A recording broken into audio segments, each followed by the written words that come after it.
He left her after she gave birth to a black baby. 3 years later, DNA revealed something terrifying. A day that was supposed to be one of the happiest days of her life took a cold and unexpected turn that changed everything.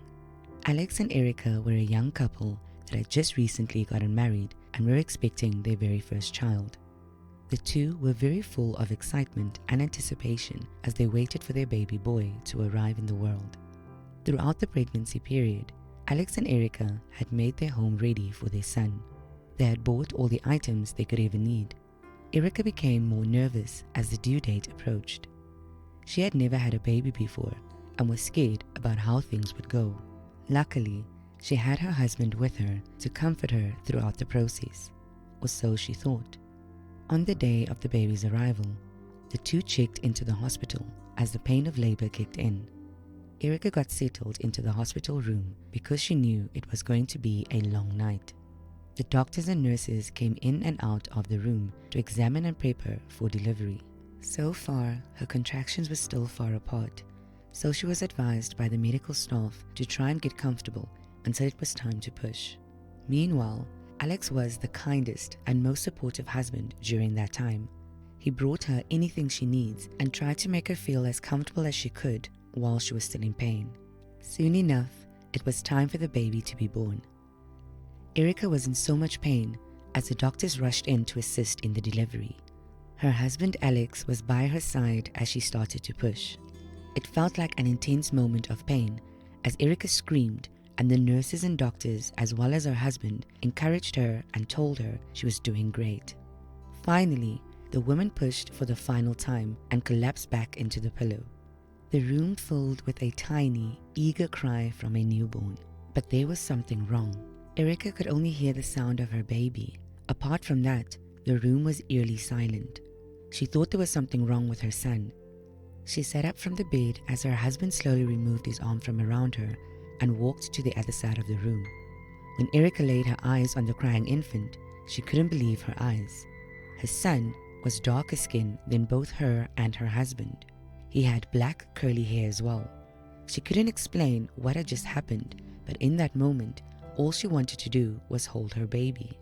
The nurse handed her her baby and told her congratulations.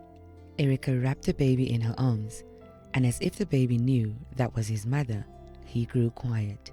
Suddenly, all of Erica's worries disappeared, and she stared at her beautiful, healthy son. He had her eyes. "Don't you want to see your son?" Erica said to her husband, who hadn't moved from the corner he was standing. Alex shook his head and grew frustrated.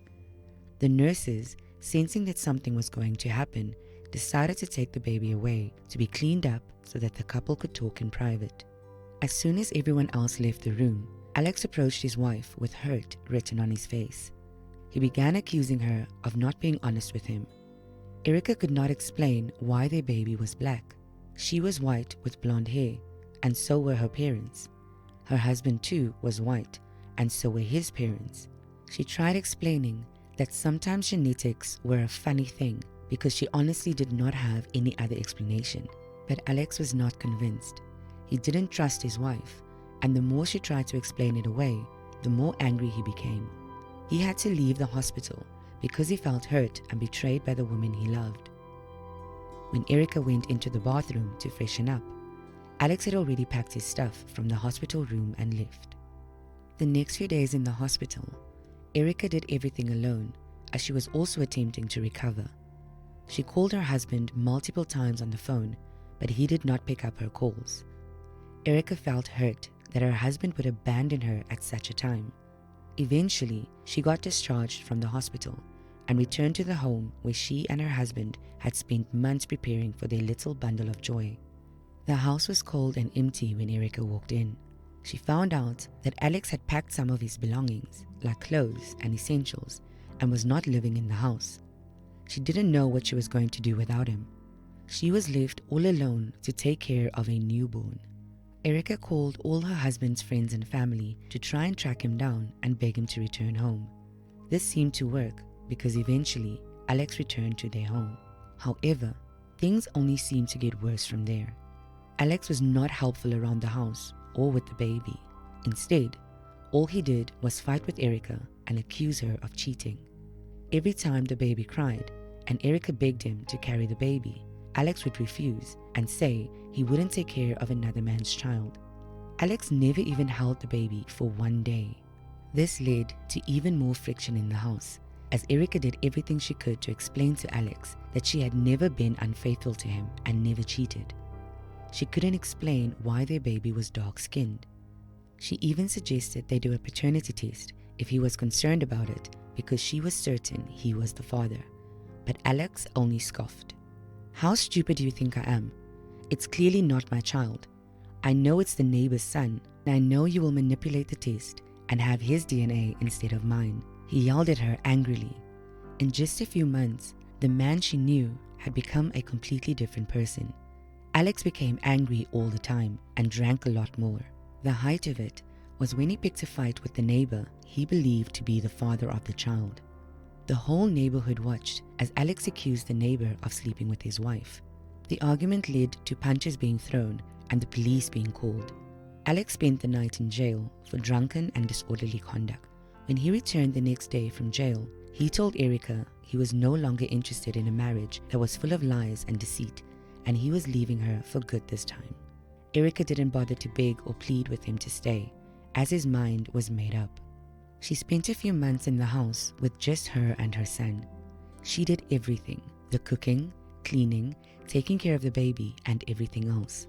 Some days, when she went out for walks with her baby, she could hear the whispers of the neighbors who thought she had cheated on her husband. They looked at her judgmentally before looking away. Not one single neighbor had said hello or offered to help her out. Erica found herself spiraling into a deep depression the more she stayed in that house. So she decided to apply for jobs in other cities. She wanted to get away from that place she was. Soon enough, she got a job and moved away to another city where no one knew who she was. She had just signed the divorce papers with Alex and was keen on starting a new life. The house she moved into was smaller than the one she was used to, but it was perfect for her and her son, who she loved very much.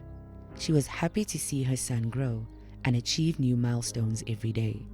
Erica had gotten a job that was so convenient for her because it allowed her to work from home and look after her son. 3 years had gone by and Erica and her son had created a strong bond between them. She was doing well and was earning good money. Sometimes her son would ask of his dad, and Erica would have to find an excuse to tell him. She couldn't tell that Alex, his dad, had walked out on them. One day, Erica heard a knock on her door and went to open it. To her surprise, it was Alex. She hadn't seen him in over 3 years. He smiled at her, and when he was met with a frown, he began to apologize a lot. He was so sorry to Erica for everything he put her through and how he abandoned his family. It turned out that over the years, Alex's father became very ill and had leukemia, a type of cancer. When Alex wanted to donate some bone marrow, it turned out that him and his dad did not have a familial match. Because of this, a lot of truths were uncovered. It turned out that Alex's mother had an affair with a black man. Alex's father had known this the whole time, but had always accepted Alex as his own.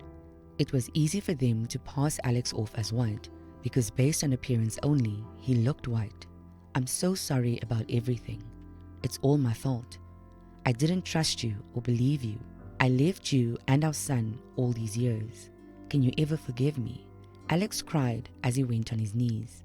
Erica thought about every time she had to clean the house while holding her newborn, or every time she couldn't sleep because her baby couldn't sleep. From day one, she had done everything alone.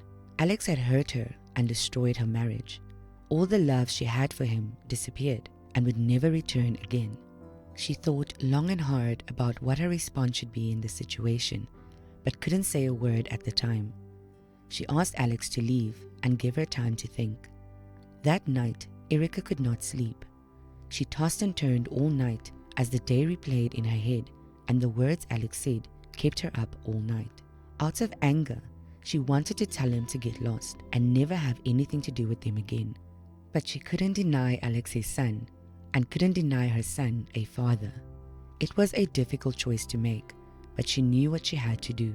The next day, she called Alex and asked to meet him at a cafe nearby. She brought her son with her. She had named him Sam. Sam was a curious toddler who smiled and said hello to everyone he met. The moment Alex saw him, he smiled and his eyes filled with tears. Erica sat down and held Sam in her lap. "Alex, you hurt me so much, and I will never get over that betrayal. You didn't trust me, and you left me alone and made me feel worthless. Nevertheless, he is your son. If you want to do a DNA test to prove it, you can. I will not keep you away from your son. He deserves to know who his dad is.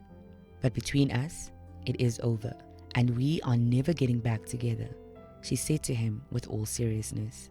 "I know he's mine. I don't need a DNA test. I'm really sorry I hurt you. I will spend the rest of my life making it up to you, and I will be the best father to our son," Alex promised. Alex left there that day with a mix of emotions. He was happy and grateful that Erica had been kind enough to let him back into his son's life. But he was so sad that he would never have that relationship with Erica again.